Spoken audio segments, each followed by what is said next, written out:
This podcast is brought to you by Dragon Shield. Use code PLAYTOWIN5 at the affiliate link down below for 5% off to help support the show. Welcome to the Play to Win podcast, where we talk about winning in cEDH. I'm Cam. I'm Dylan, and this week we're brewing Krenko. Krenko was just recently spoiled from the new set, Murders at Karlov Manor. I think this commander might be something. Now, before we get too deep, I just want to preface, this is a mono-red commander, not a lot of colors. We're immediately in the skeptical territory. Yes, yeah, and we're doing goblins and artifacts. So I get this may not be the best deck of best decks, but Goblins has been good before in casual commander.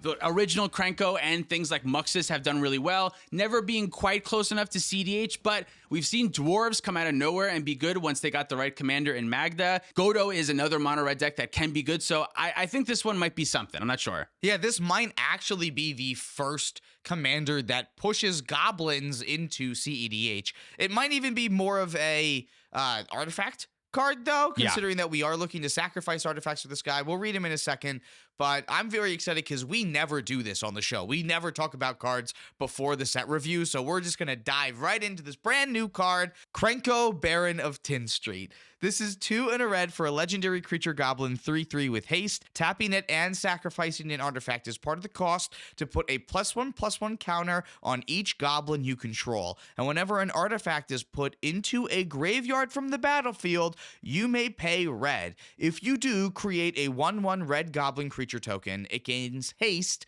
until the end of the turn. So real quick, I just want to make sure I have the sequencing of this card correct. So you tap it and sacrifice an artifact, and with that, put the +1/+1 counter on each goblin you control trigger on the stack. A second trigger goes on the stack on top of it, which will resolve first, allowing you to pay 1, so that the goblin that comes in is going to be a 2/2 when all is said and done, right? Yes, I believe that's how it works. I didn't think about that until right now. Yes, that is got to be how it works, because sacrificing an artifact is part of the cost, and when that happens, the trigger will go on the stack from the whenever an artifact is put into the graveyard, and then you'll be able to put a +1/+1 counter on the 1/1 that it makes. So this is a lot more powerful than I thought it was 5 minutes ago. Yeah, and I think the main thing that I'm looking at with this card is that last ability. Whenever an artifact is put into the graveyard, you may pay 1 red if you do create a goblin with haste. To me, the first thing I'm thinking of, this can basically convert treasures into attacking goblins. Now, most of the time, you're going to want the treasures more than you want the goblins, obviously, but if you can make infinite treasures, and there are a plethora of ways to make dockside loops, even in mono red, you can do this and make infinite treasures. You can turn all of those treasures into goblins and attack your opponents.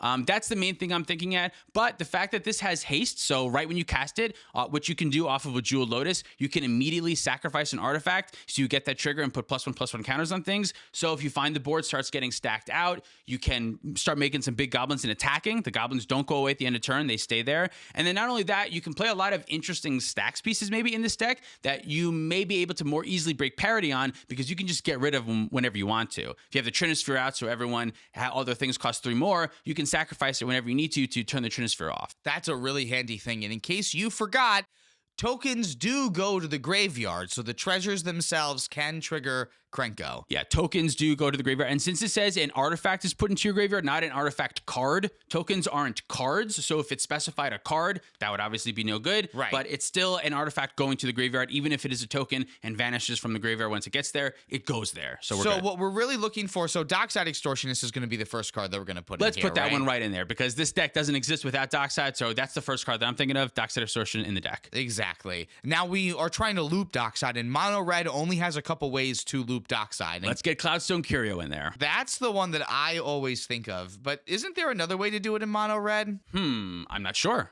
I didn't think so, but maybe. Let's do a quick search. Pause. I know to pause. Cut. Can you cut this out in post? Cut this in post. There's a couple other things we can use with like Nim's Deathmantle and Ashnod's Altar. Is that good?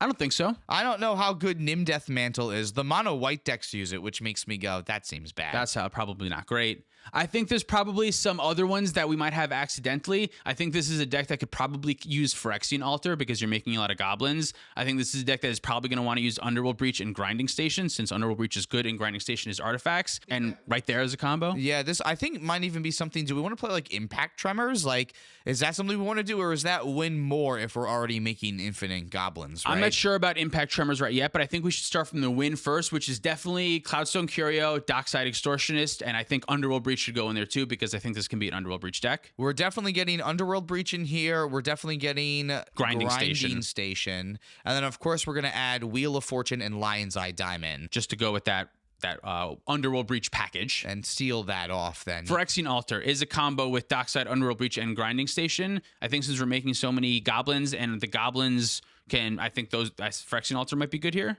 I'm down with Phyrexian Altar. Yeah, we are going to make a ton of goblins, and we're going to have a lot of artifacts in this deck. Do we want to put the other altar in here too? Like, is that going to be worth it? You want to do Ashnod's Altar?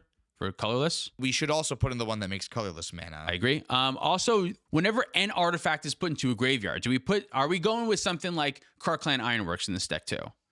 I feel like this could be a KCI deck. This could be a KCI deck. This triggers off of your opponents. Yes. Too. Yes. So when they sacrifice treasures, if you have red open, a couple extra goblins for me, I'll take them. Make a bunch of extra goblins that way too. Man, okay, we gotta keep that in mind too. I'm sorry, the card that you just mentioned though, Karlov Ironworks. Is this a KCI deck? You need to be able to make the red mana to be able to make the goblin. Yes. And the KCI loops make infinite colorless mana. KCI go in considering for now. Maybe it's synergistic, but maybe it's not like a combo potential just yet. It's a really good way to consistently sacrifice artifacts, but that loop in particular, without giving you access to red mana, doesn't actually do it. You're not consistently casting the Scrap Trawler and the Mirror Retriever, right? They just keep entering the battlefield on their own. No, you cast them. They return to hands. So maybe if we're playing Bergie as well, this is something that we want then. Let's put Karlov in considering for now. Let's knock it in. Okay. Yeah. I know there's one thing that I specifically want to include. One of them is a new card. I want to get that out of the way real quick. The card is Crime Novelist. Have you seen this one yet? This is a new card. I haven't. We're going to talk about it next week probably, but Crime Novelist is 2 and a red for a creature goblin bard. I have seen this. It's a 1/3, and whenever you sacrifice an artifact, you may put a +1/+1 counter on Crime Novelist and add a red. So from what I understand, Crime Novelist doesn't actually like combo extra with the Krenko, but it does make your dockside loops faster. So if normally you need a certain amount of treasures that your dockside makes, you would need less than that because Crime Novelist is going to make an extra red mana for each treasure that you crack. And it also just works really synergistically with everything that Krenko is trying to do with the combo or without the combo. This card, I keep thinking about Zorn specifically, but Zorn is much worse because Zorn will only add 1 additional treasure to however many treasures you're making at a time. And since dockside doesn't make treasures individually, it makes a big burst of treasures. You're not actually doubling your output, whereas the Crime Novelist actually allows you to double your mana output. One thing that Crime Novelist does combo with is the card that I will say right now once I look for it in my computer box and remember what it's called. It's that 1 mana artifact that combos with Aminatu. Altar of the Brood? Altar of the Brood, is that it? Whenever another permanent enters the battlefield under your control, each opponent puts the top card of his or her library into the graveyard. Is it make a 1/1? Servo?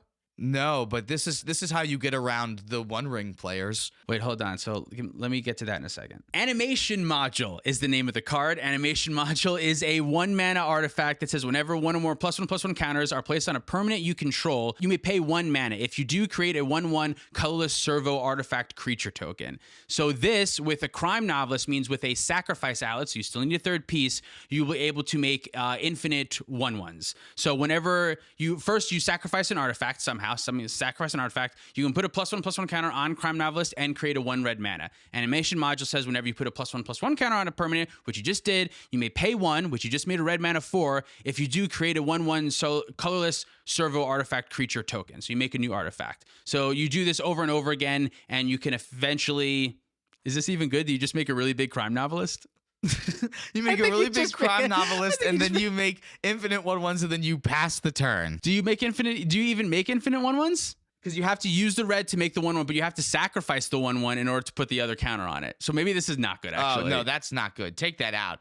What I do want to think about Altar of the Brood, though, because, again, like, if you can't attack with them, at least Altar of the Brood allows you to mill over players every single time that you create a token. I don't know. And just round out our altar package? My fear would be you're going to alter too soon and you're going to help someone who has an underworld breach if you don't actually use it as a win condition. Like, I don't think alter the brute is something that you can just like throw out there. You don't just want to play it. Yeah. You know what I mean? Yeah, I guess that's a good point. Maybe we don't worry about someone who has one ring protection and we just say, we'll just wait. Not going to win that turn. Yeah, just not going to win that turn. Go for another turn. All right. Yeah, that sounds good to me. Do we want to throw in Dualcaster Twin Flame in here now while we have them, just so we have an extra win con? While we're on win cons, yeah, I think so too. Let's pop those bad boys in. I feel like we want Bergie in this deck. Bergie, just like definitely. Other ways to make red mana, I think, are going to be really good. And Bergie also being card advantage on the flip side is very underutilized. Do you want to talk about some artifacts that make mana that also might sacrifice too? Yeah, let's get Jewelers in there. Let's get Mana Crypt in there. Soul Ring, Chromox, Mox Diamond. We're going to put in Lotus Petal. Lotus Petal's great. Lotus Petal puts a +1/+1 counter on all of your goblins. Mox Amber.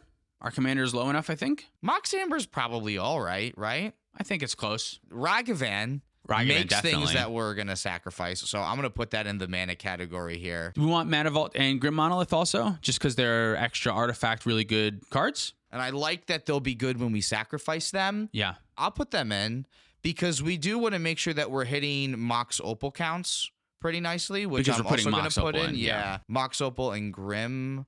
I don't necessarily love them in this deck because we don't have huge things yet, but we are playing Jeska's Will in this deck. So we are definitely going to have things to do with colorless mana. Treasonous Ogre. We don't really have a ton of other ways to use our life total. I don't see why not. It's another way that we can just keep making goblins too, right? Just have more red mana. And I think that's fine. I think I kind of want Simian Spirit Guide for that then too. Oh yeah, definitely Simian Spirit Guide. Rite of Flames. Yeah, definitely Rite of Flame. Do we want any other rituals? Do we want Pyretic Ritual? Do we want to go that in? I feel like those rituals tend to fall off a little bit more. I'm much happier with Rite of Flame than I am a 2-mana one to get 3. Yeah. We already have Grim Monolith, and I like Grim Monolith because at least there's other value to it being an artifact. I don't want too many 2-mana rituals that only make 3 mana. If they had Cabal Ritual kind of text and could make more potentially, maybe I'd be into that more. But maybe if we're struggling for playables later, I would consider more of them. Arcane Signet. I feel like we should just have included Arcane Signet. I don't know about Felwar Stone. I like just a 2-mana rock that taps for 1, but I don't know that we're never going to get like the red mana enough. Maybe we can take the opportunity to play other 2-mana rocks that we don't normally, like maybe the multi-kicker one. Ooh, multi-kicker one. Okay. I don't know if that's any good, but like you can cast it for 0 and like have it be sacrifice fodder if it is. Everflowing Chalice is great. I think we'll use that. Mind Stone is the other one, I think. We can put Mind Stone in. And the One Ring, because I'm just thinking about artifacts. We should just put that in here, right? Yeah, the One Ring.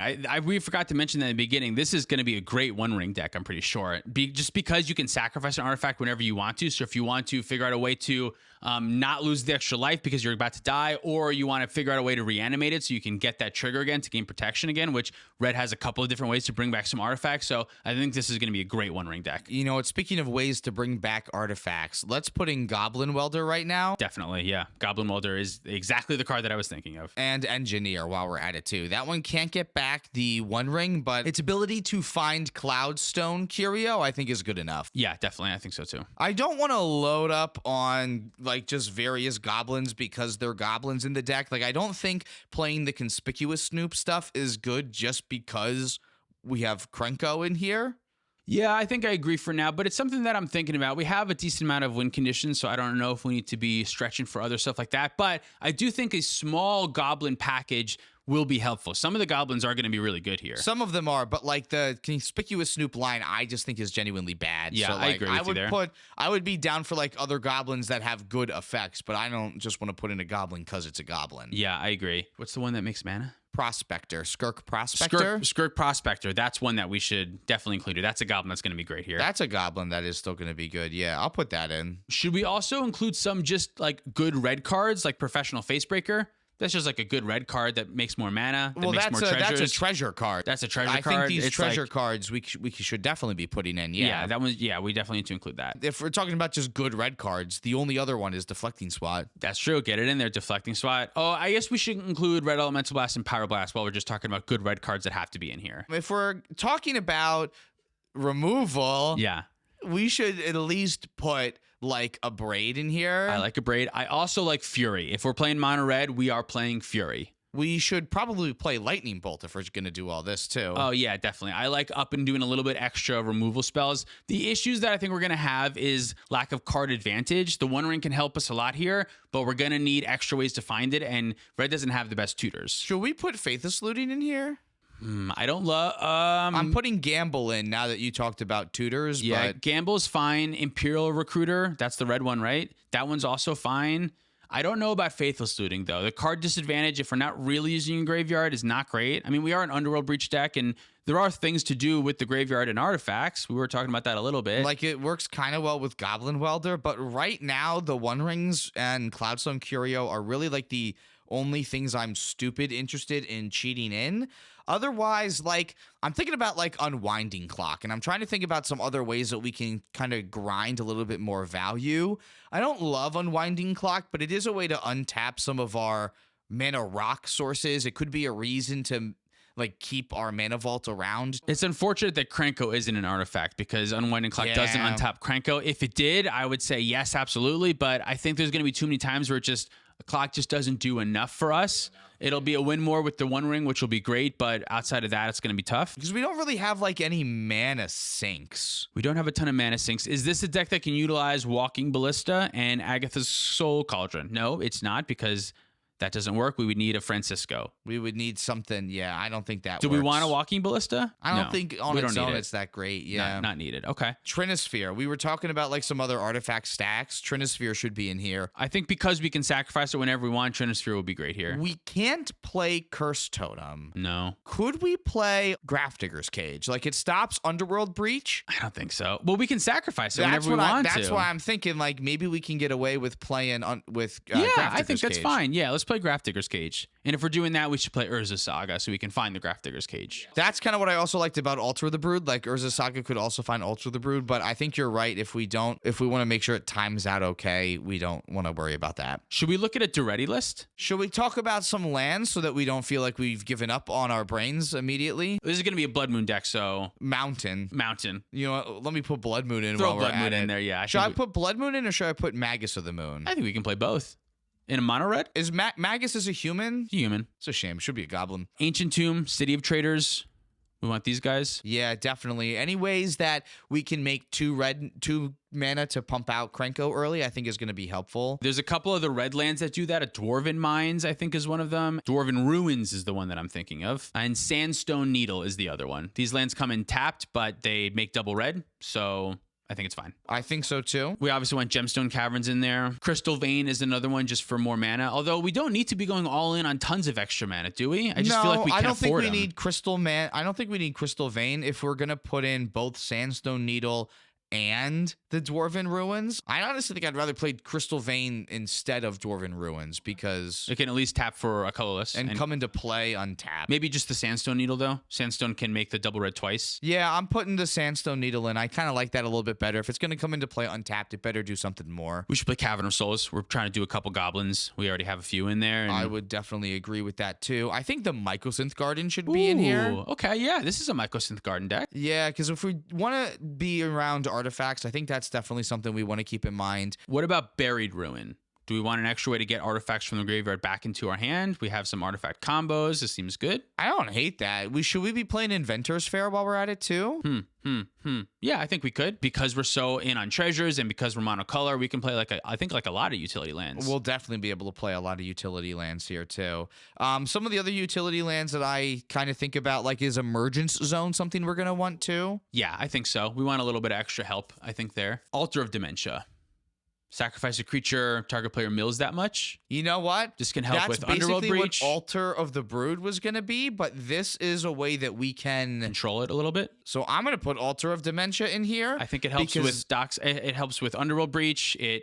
I think overall it can help trigger Krenko if we sacrifice a mana vault. We mill one, we make a red for something else. Krenko can make the goblin. Kind of just like helps turn the wheels. Yeah, I'm gonna put Final Fortune in here too. As we're trying to win at like instant speed and have combos that might be combat damage based, at least Final Fortune allows us to get that instant speed combat damage, basically. What about Warrior's Oath? Do we want to do sorcery speed also for the extra turn, just for an extra boost to speed? We could do that, yeah. We're in red, so I feel like we gotta like lean into these cards that can be powerful in red. Yeah, and like if we find a window, but we just need a little bit of extra time, that's a good way to get that. What's the other Warrior's Oath? Do we need 3?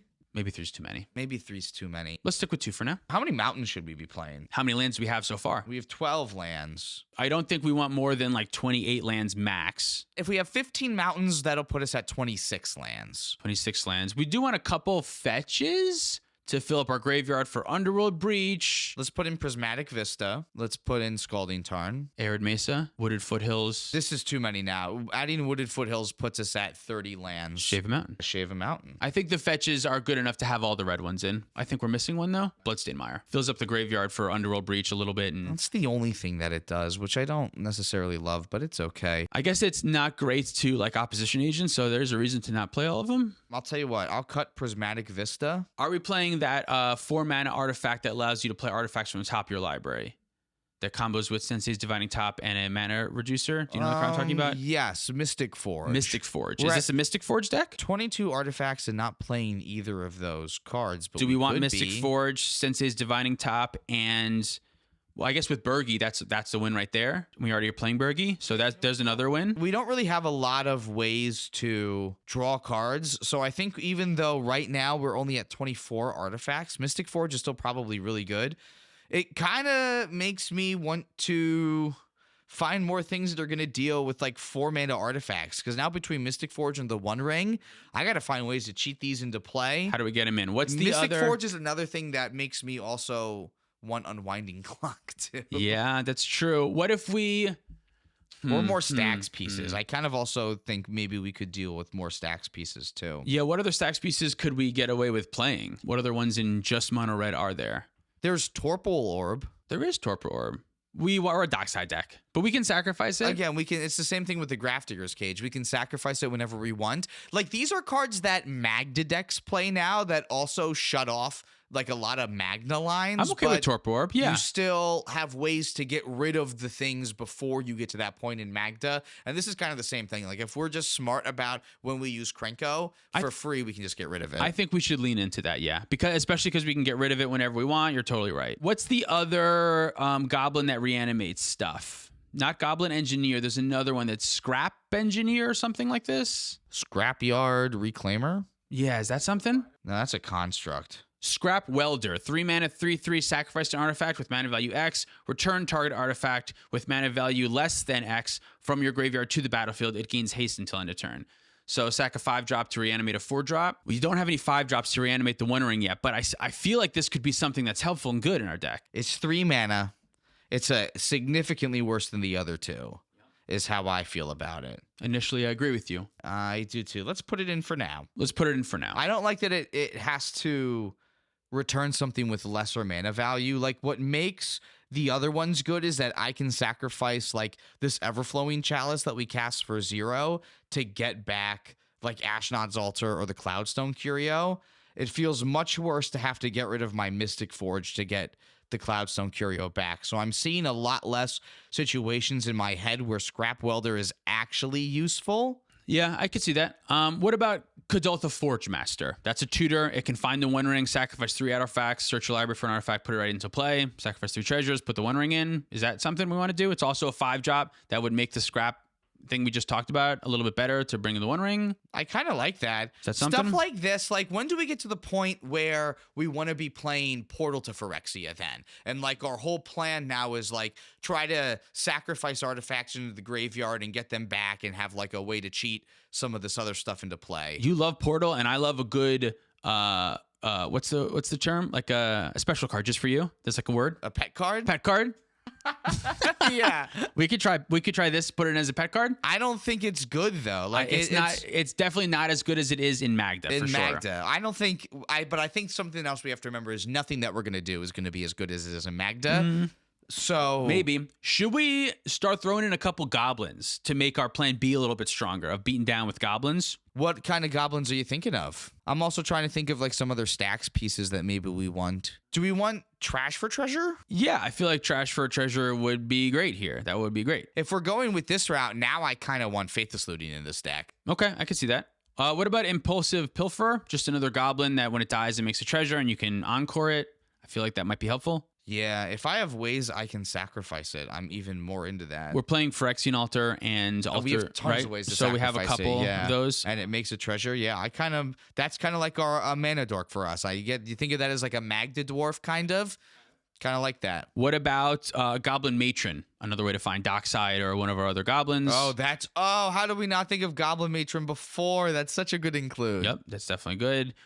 We could play Goblin War Chief. Goblin spells cost 1 less to cast, so it makes our commander less. It makes all of our dockside stuff a little bit easier, and it also gives goblins haste, which is less relevant. But is Goblin War Chief the direction we want to go? Goblins giving haste is pretty good. The ones that Krenko makes already have haste, though. I don't think we need. Like, I like it for Goblin Welder and stuff like that, but I don't think we have enough to make that. And like Kodal the Forge Master. Okay, so we're not going to include that one. Maybe not yet. Goblin Trash Master. Sacrifice a goblin, destroy target artifact. That one's 4 mana. Sacrifice a goblin, destroy target artifact. It doesn't get rid of the One Ring. I don't like it. Let's get rid. Not do that one. How do you feel about Goblin Sharpshooter? We could do Goblin Sharpshooter and Splinter Twin combos as like another win condition. Sharpshooter is a goblin that can work well with getting rid of small stuff, or if it fits into the stacks roll. Is that something? Do we need another win condition? I don't think we need another win condition per se. I need to breathe for a second. There's so much going on. We have 9 slots remaining, and this is where I start to go, oh my God, like I have to be super specific about these cards that I'm putting in because I only have 9 spots. So and we can also get rid of some afterwards. But you're right, we can get rid of some other stuff that might not be worth it. Ooh, I have a good way to get around the One Ring. Ooh, how? I think this works. Does this work? Goblin Chain Whirler? Once we get our Goblin Loop going, whenever ET enters the battlefield, it deals 1 damage to each opponent. Yeah. That doesn't target, right? So that would be good with protection. It doesn't prevent damage. It prevents being targeted, right? Or does it prevent being damaged by? Protection prevents damage. It does prevent damage, so it wouldn't work. That wouldn't work. The first thing in the acronym is damage. Yeah, okay, so that doesn't work. But is we don't want Goblin Chain Whirler. We don't want to be doing that. I don't think we want Chain Whirler, no. Okay. What about Goblin Rabble Master? I kind of like having some ways to just beat face. If we're thinking about that as a plan B, we need some goblins that can go big like that, can go wide like that. If we're playing things that are going to make goblin tokens, like part of me is thinking maybe we want, what's the one that lets you sacrifice a creature to deal a damage? It's an enchantment. It's a red enchantment. It's 1 in a red. Sacrifice what? What does it do? Isn't it sacrifice a creature, deal a damage to something? Oh my God. So much of this episode is us trying to think of fucking names. Right? Goblin Bombardment. That's what it is. Goblin Do we want Goblin Bombardment? It has Goblin in the name. We're doing a Goblin deck, so. All right, so I put in Goblin Bombardment, and you talked about Goblin Rabble Master. Goblin Rabble Master, maybe Legion War Boss, and the other Tin Krenko Tin Street Kingpin, which says whenever it attacks, put a +1/+1 counter on it, and then create a number of 1/1 red goblin tokens equal to its power. So it's going to start the first time it attacks, it'll create 2, and then 3, and then 4, etc., etc. Is this plan good? I don't know that it's good, but it's our backup plan. Right now, that's the mindset. We can start shaving these in a little bit, but I'm just curious as to what this deck would look like. If we had a deck that is on its second access, just making our armies of goblin tokens. We could very much decide that this deck is bad and this plan is not good. I have a huge hunch that this aspect of the deck is bad. I'm thinking instead, what if we leaned into Kiki-Jiki? Kiki-Jiki is also a goblin, so like Goblin Matron, Imperial Recruiter can go get it, and we can get... there's a myriad of different combos that can go with then. My thought against that is we already have like 11 cards designated to combo. Yeah. We already have a bunch. And since we're in one color, I don't want to be wasting a ton of slots with cards that are only combo. Like the cards have to be good on their own, which is why I'm thinking some of these goblins are just going to be like, it's an army in a can. Just like give them enough time and they're going to kill the board. Since we're slowing everyone down anyway, like this is a way to like interact almost. You know what I mean? Like we don't have Rhystic Study, so we're just gonna attack the Rhystic Study player for 5 and then 7 and then 9. You know what I mean? And just kill him like that. My thought process is that we need like more interaction, because like that's how I feel like we're gonna stay alive more, is if like we're able to put other stacks and impactful pieces in play. Like Goblin Rabble Master and like these kind of cards are really good, and like if I have a lot of other things that are able to also beat in and get in for damage. But I feel like a lot of times we might just end up like having that only and be looking at like other artifacts that we're sacrificing and like spinning all these wheels and only attacking with Rabble Master and like 2 other tokens. But like that can be fine because Rabble Master makes an attacking goblin every turn, and Krenko puts counters on them, so it makes them bigger and bigger. So you don't like, that's why the Krenko, Tin Street Kingpin, Rabble Master, and Legion Warboss, they're like armies in a can. Just by themselves, they represent a lot of damage over time. Like I understand what you're saying. Overall, these cards are not good, but because we have a wave with Krenko to make them bigger over time, to make them be able to get through damage more, because they won't just be able to be chumped by whatever's laying around. Yeah, I think I forgot about the +1/+1 counter thing, and I'm only like focusing on the 1/1 creatures that Krenko makes. But this Krenko's gonna make them a 2/2, and like they'll get bigger over time, which is really gonna change it, because like I keep thinking like Rabble Master has to attack every turn, and there's so many times where like you're looking at a Tim the board state and you're like, I don't want to attack. But Rabble Master, if I'm able to turn it into a 3-butt, a 4-butt, and a 5-butt every single turn, like not just pumping its power, I'm much more into it then. I'm much more into Legion Warboss, because like, I know these bodies are fragile. I know Orcish Bowmaster is something we're gonna come across too. That's very true. But I like that I can put a +1/+1 counter on each goblin I control and like really help mitigate that. So in conjunction with Krenko, I'm swayed. You got me. Let's do it. If we're gonna do it, if we're gonna build this commander, I think we have to. We have to have maybe 10 or so cards that are designated to the goblin strategy. Now, I like that since we're in goblins, we don't have to play a bunch of bad goblins. We just play this one's an army in a can. That one's an army in a can. They represent 10 goblins on their own, given enough time. So I think we lean there. I put Warboss and Rabble Master in. What was there another one that you said? There's the other new Krenko, Tin Street Kingpin. Not Krenko, Baron of Tin Street, which is the commander we're doing. But this one says, whenever Krenko, Tin Street Kingpin attacks, put a +1/+1 counter on it, then create a number of goblin tokens equal to its power. So with Krenko, we can have it get even bigger, quicker, and make more goblins by itself. Yeah, this makes me really like Goblin Bombardment in this long stalled out board state then too. When someone inevitably Toxic Deluges, okay, yeah. I socked my 10 goblins, I'll shoot you in the face. We're going to beat you that way. Fable of the Mirror Breaker. Fable of the Mirror Breaker. One of the most powerful cards in 60 card for a while now. This is hilariously something I am so into. It's like perfect for this deck, right? It makes a goblin, which makes a treasure. I was just looking for more card advantage, and having a way to discard Portal to Phyrexia so that you can get it back is huge. And then making a Kiki Jiki like creature, which can be a dockside doubler, or really like, I love it with like Impulsive Pilferer too. It works perfectly with a lot of different things in this deck. The rate is a little bit expensive for what we want to do in cEDH, but it's going to take a little bit of time to get through everything. But in these long stalled out games and this mid-range hell that cEDH is, I kind of really like this. Muxus. How many goblins do we have? Do we play Muxus as a top-end way to make our goblins a little bit bigger and get goblins? My answer immediately is no. I'm going to find out how many goblins we do have. There's 11 goblins. Not enough. Not even close for Muxus. No, yeah, not even close. We need to stick with goblins that work well on their own and work well with the commander, and don't necessarily need to work well with each other. Do you know what I mean? If we're adding goblins, yes. We need like the Legion Warboss that specifically will work well with your Krenko, or the things like that work well with just the commander, not necessarily work well with goblins overall, right? Yeah, exactly. There's also Squee Dubious Monarch, which is a new Squee, 2/2, 3-mana, hasty goblin that says whenever it attacks, create a 1/1 red goblin token that's tapped and attacking. So it's creating only 1 a turn.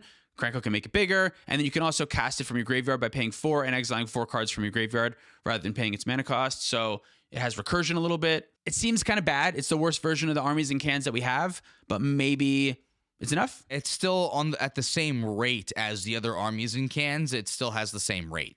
Yeah. Of making 1 attacker a turn. Yeah, the new Krenko can make more than that. It goes up and up and up. Right. But, I guess I'm thinking of like Rabble Master and Legion Warboss that only make 1 a turn. This isn't the same rate, so it's the other Krenko. I mean, do we want original Krenko then too? No, because original Krenko by itself doesn't work well with the commander. It makes doubles the amount of goblins, but it doesn't create goblins. We need goblins that create goblins. No, it does. You tap it to create to double the goblins. I guess, yeah, but not like this. It doesn't. Yeah, but it's so slow. It's much slower. It's only gonna add 1 the first time, then 2. Like it will escalate faster than the other ones, but it doesn't also attack. I like that our goblins so far they make attack. Goblins by themselves. Yeah. They make the army and they also attack. Also, yeah, that makes sense. It doesn't do 2 things. It just goes wide. Just goes the wide. Where I want our armies in a can to go wide, but also kill our opponents. I don't want to tap them and not attack them. I want to attack them just and with goblins, everything. Yeah, right? I don't want to not do that. What about Goblin Crater Maker? Interaction on a goblin. Oh, I should say the goblins that all of our other armies make too can attack the turn that they're coming into play, and these can't. So it's extra slow. Good point. We want to lean into that part. Yeah. Goblin Crater Maker. It's removal. It's also on a goblin body. I actually really like that. Yeah. Here's another one. Sardian Avenger. This is one that I've been thinking about a lot. This is the kind of card that I'm looking for. Yes. Sardian Avenger is like the perfect thing. It's a goblin that is also like a hate piece. This is more of what I'm looking for here. So we have one more slot here. We have one more slot already. We should start thinking about some other powerful cards maybe. Is there anything that's just like a strong red card that we have forgotten thus far? Thinking about removal, thinking about tutors, thinking about threats. Is this like a Vandal Blast deck? Do we want to play Vandal Blast? Is this a Vandal Blast deck? I would be interested because if we have extra mana afterwards and we destroy their artifacts, we can use extra red mana to trigger our commander and make 1/1s for the artifacts that die. Oh, I have many follow-up questions. Okay. So I'm gonna name a couple cards. I don't know if they go in, but we should talk about them. Thorn of Amethyst. Works really well with the creatures that we have. We have 24 creatures, but we also have 26 artifacts currently. If there's any Thalia effect, it's this one that I want, but I'm not sure that we even want it. I'm into it. Yeah, I think we can do it. Thorn of Amethyst. All the stacks pieces that are artifacts that we can sacrifice, I think we should go up a little bit on those. All right, so definitely Thorn of Amethyst then. Tanglewire. Tanglewire is a great one. We're going wide. Sometimes we'll need to slow down a little bit. We'll have the extra things to tap down. Let's put Tanglewire in. Okay, we're at 101 cards, but that's totally fine. Memory Jar. Is Memory Jar worth it? It's a really cool thing to like trash for treasure in Goblin Welder. Quick little draw 7. I could see it. Yeah, I'm into it. We want more ways to draw 7. We need more ways to just draw cards. To just draw, yeah. Man, I wish there were better ways to like cheat artifacts and play in this color. There might be some that we're missing. There's probably a ton of cards that we're missing, to be honest. I would love to hear from everyone in the comments about all the things that we're missing in this list. But this is meant to be a starting point. This is meant to be where we're starting off, and then y'all can take it from here. Wild Magic Surge. Oh, sure. Yeah, I like Wild Magic Surge a lot. We should cut Portal to Phyrexia. Yeah, probably. It's slow, and it doesn't really do exactly what we want to do. We want to be getting back the One Ring and these combo pieces. Do we end up putting Vandal Blast in? I did not put Vandal Blast in, no. I like Vandal Blast with Blood Moon, but we already have a couple extra cards right now, and Vandal Blast is notably not normally good. Strong enough. Yeah, not normally that great, so I'm okay with not playing it. We're at 102 cards right now. I could see cutting Scrap Welder and Squee Dubious Monarch. Those are the ones that are sticking out to me that feel a little bit weak. All right, we're cutting Squee, definitely. And what's the other one that you said? The Scrap?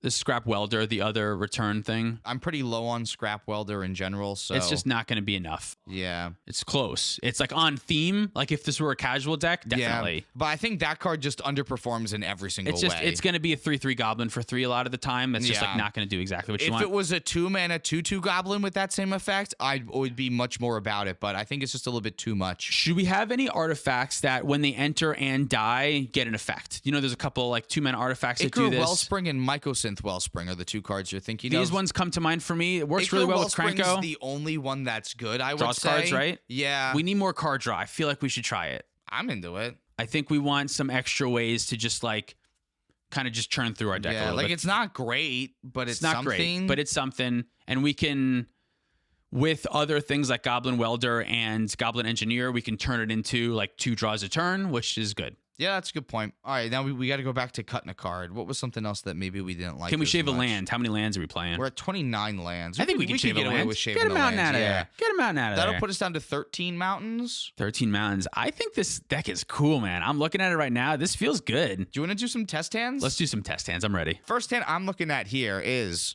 Mountain, Scalding Tarn, Chrome Mox, Sandstone Needle, so 4 mana sources here, Mystic Forge, Kadoltha Forge Master, and Lightning Bolt. Interesting. So Lightning Bolt is the only card we can pitch to Chrome Mox. Yeah. But if we play our cards right, we can get turn 2 Mystic Forge off of turn 1 Sandstep Needle, turn 2 land Chrome Mox, pitch Lightning Bolt or something that we draw. Mystic Forge on turn 2, right? I kind of like that. I feel like that's where we want to be. And what was the other artifact? Krenko. Kadoltha Forge Master. So we can get the One Ring if we build up a little artifacts. Yeah, down the line, once we get some more cards with Mystic Forge and stuff like that. Sacrifice the Chrome Mox and the Mystic Forge to maybe go get the One Ring or something. And then start building an army with our commander. I think this sounds great. This sounds amazing. It depends. We didn't talk about what is at the pod. Some pods we're not going to be able to pitch that Lightning Bolt to Chrome Mox, and we're going to need that Lightning Bolt to kill something. True, yeah. But I think having the option to do that, it's right where we want to start. We also have a pretty decent chance of drawing another red card in like the next 2 draw cycles before we need to run out the Chrome Mox, and we did end up drawing Warrior's Oath, so perfect. We got there. I love a shitty card that we can get rid of. Yeah. I love that. Do you want to take a look at a hand and read it off to me this time? I got one right here, but this one's a stinker. Should we talk about our pod composition? Give me 3 decks. Okay, so the first deck is Aloro. It's someone from an LGS who's like just dipping their toes into cEDH. Okay. So we're playing against Aloro. We're second, by the way. Okay, then us, and then Quark Sakashima, and then we're finally up against Thalia and the Gitrog Monster. Our first hand is Wooded Foothills, Grinding Station, Red Elemental Blast, Underworld Breach, Wheel of Fortune, Dualcaster Mage, Professional Facebreaker. Wow, this would be really good if we had any other like mana source to go along with it, but a lot of good cards, but no way to cast any of them. I think this one's a ship right to the second 7. Hit me with another one. We got Mox Diamond, Goblin Rabblemaster, Sensei's Divining Top, Sandstep Needle, Treasonous Ogre, Thorn of Amethyst, and Torpor Orb. I think we got to throw this away too. It's close though. This is also only 1 mana source, no and matter nothing how on you turn slice 1. it. Turn 2, Thorn of Amethyst or Torpor Orb, but then you only have 1 more turn of mana, and if you don't find it, you have no mana sources You're after out. that. Yeah, this is too risky. Too risky, I would say. Although it's close, but I think, yeah, I agree. Too risky. Let's go to 6. I'm almost like, if I'm forced to keep this hand, I think I'm even pitching Sandstep Needle to Mox Diamond just so that I'm guaranteed consistent to have mana. 1 mana throughout the next 3 turns. It really depends on what the draw is. The draw is going to be Bergy. I would do Sandstep. If I kept this, which I wouldn't, I would have done Sandstep Needle Pass, and then hopefully by turn 2 hit another lands. No, you hit Lion's Eye Diamonds. Hand stinkers. Let's go to a 6. Yeah. This one feels better at first. We got Mountain. We got Ashnod's Altar, Wheel of Fortune, Arcane Signet, Final Fortune, Mountain, Imperial Recruiter. It's This slow. is slow. Yeah. It's Land slow. go. Land, Arcane Signet, and then maybe like a Imperial Recruiter. Yeah, still not good. This is not good. It's yeah. safe. It's nice and safe, but I think we can get something If better. this was a casual pod. Yeah. Yeah. Let's go to 5. This one is Mountain, Deflecting Swat, Torpor Orb, Treasonous Ogre, Goblin Matron, Fable of the Mirror Breaker, and Everflowing Chalice. This one also sucks. Not enough lands. We're not getting enough lands. We're not getting enough lands. Should we go back up to 29 lands? We might have to go up to 29 lands. So that was a 5 though, right? So let's go to 4. Our 4 is looking like Pyroblast, Goblin Matron, Final Fortune, Mox Diamond, Mountain, Mana Crypt, Warrior's Oath. This is obviously keep. We'll Sounds keep a it. lot better. Yeah, this is a 4. Yeah, this is a 4. So we keep Mana Crypt, Mountain. What's our pot again? Aloro, Thalia Gitrog Monsters going last, and then Kark Sakashima. I think we maybe don't care about Pyroblast here. We definitely keep Mountain, Mana Crypt, Goblin Matron, and hope that Dockside is something. Yeah. And then we have either Final Fortune or Warrior's Oath to keep. We're not keeping either of those. Mox Diamond without a second land. We're not keeping that. So I think the next one is Pyroblast. It's definitely the Pyroblast that we're keeping, because there's 2 decks that it's good against. Like, it's good against the Aloro, and it's going to be really helpful against the Kark Sakashima player, too. I could definitely see the Pyroblast using to get rid of a Ristic Study or Mystic Remore early, because that is certainly how we'll lose this game since we're already on 4. But I assume we're just trying to either run out our commander on turn 1 then, or maybe even just Goblin Matron just to go get Dockside. I think I'm leaning on Krenko turn 1, turn 2, Goblin Matron for Dockside, or maybe one of the armies in a cans, or maybe something. I don't know. Army It in a depends. can might be good, because we don't really have anything to do with the mana so much, besides like we can make an army with our commander then maybe, but I kind of like the idea of getting a different army, and then maybe we can start building it up. You could also go get Goblin Engineer, so that you can sacrifice the Mana Crypt to your commander, and then sacrifice some other artifact later for the Goblin Engineer to bring it back or something. Just you can get some like loops and synergy you can going. just basically like keep cycling that and something else in your graveyard then too. Yeah, I think you got a lot of options, and this is a fine 4. it's a fine 4. It's a fine 4. It's a horrible 7, but it's a terrible fine 4. Do Yeah. you want to go with the next one? I gave us a whole bunch of shitty ones. Give us a good 7. Tell me when to stop. Stop. Okay. So, oh god, this is This deck sucks. this is Everflowing Chalice, Grinding Station, Tangle Wire, Cloudstone Curio, Red Elemental Blast, Twin Flame, and Wheel of Fortune. Here's a new one: Mountain, Chrome Mox, Everflowing Chalice, Sensei's Top, Lightning Bolt, Warrior's Oath, and Krenko Tin Street Kingpin. Yeah. This is a second 7, yeah. So this is turn 1 Mountain, Chrome Mox, getting rid of Warrior's Oath probably into Everflowing Chalice for 1 into Sensei's Top, leaving Lightning Bolt and this Krenko in your hand, and then turn 2 you untap with at least 3 mana and a Sensei's Top activation so that you can Hit your 4th mana source, get your commander out, hold up Lightning Bolt. or get the other Krenko out, depending on Start how you, early. Yeah, if there's not a lot of creatures, I think I want the Krenko in my hand out before my commander so that I can try to get in and get like a counter on him naturally before I'm forced to tap my commander for it. But If this is what we're trying to do, this hand does it. If what we're trying to do is play our little goblins and beat down the board and eventually control it slightly and go for a combo later, like this works. yeah, this does work. I'll do our last hand. Let's do our last hand, yeah.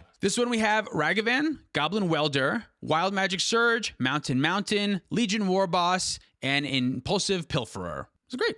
I'm actually like super on it. I think this is turn 1 Ragavan, turn 2 Legion Warboss or Krenko Commander, and maybe go from there. It depends. Turn 2 might look like Impulsive Pilfer or Goblin Welder and holding up Wild Magic Surge. Depends on what the table's doing, but I definitely am starting with Ragavan and going from there and just trying to hit my mana sources and get my goblins out. I think this hand's fine. I think so too, yeah. I might maybe wait on the Legion Warboss. I want to be able to make a goblin with it the turn that it comes out, and it makes that goblin on the beginning of your combat step. So maybe I would go like Impulsive Pilferer on turn 2 and like still get in with Ragavan, and then maybe turn 3 I Legion Warboss. There's a lot of different ways you could go about it. Maybe. A lot of different ways, and the Ragavan being a treasure maker is very helpful for your commander. Because That's you can what matters the most. You can turn all those treasures into 1/1s that can attack and put some pressure on your opponents. I think this hand's fine. It's important to reiterate, this strategy is a little questionable. We know that. We're aware. We're still questioning it. We're still questioning it now. But this was fun as fuck. This was fun, and I think this deck probably could hang at a cEDH table. You'll probably win maybe closer to 20% or 19% of your games. But if you play your cards right, I think this deck is something. And I love brewing new strategies like this and new commanders. So definitely we missed some shit. If you're in the comments right now screaming because we missed very obvious includes for this deck, please let us know. This is just off in the top of our head, so we surely missed some shit. But I'm happy with our deck.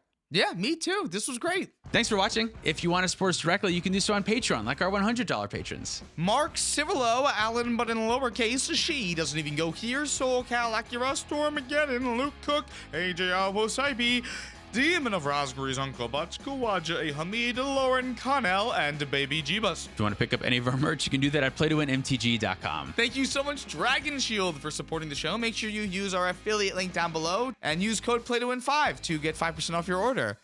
Check out our Instagram and Twitter and TikTok. Thank you so much for watching. See you next time.